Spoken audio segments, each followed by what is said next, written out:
So, breakfast natin ngayon, meron tayong wheat bread. Tapos, meron tayong butter. So, meron tayong egg. Tig-dalawa kami. Dalawa sa akin, saka dalawa sa anak ko kasi medyo maliit siya.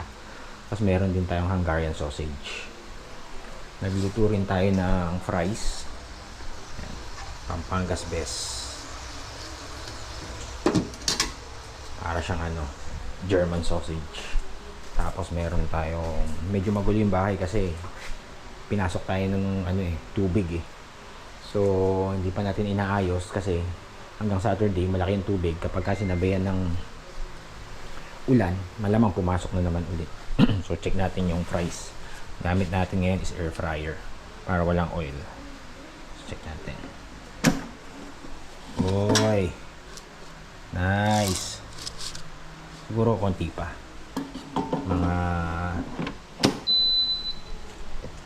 pa siguro 10 minutes or 5 minutes more.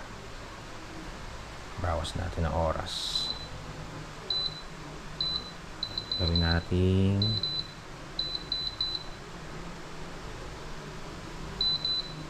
200. Gawin natin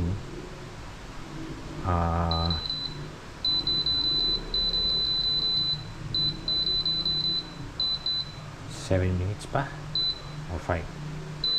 Alright.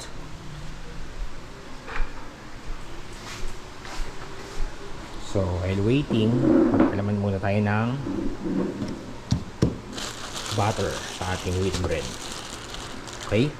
Breakfast muna. Tapos meron tayong mamayang gagawing shake. Cucumber. Tapos half neto. Tapos lagyan natin ng konti. Isang sachet ng Bear Brand.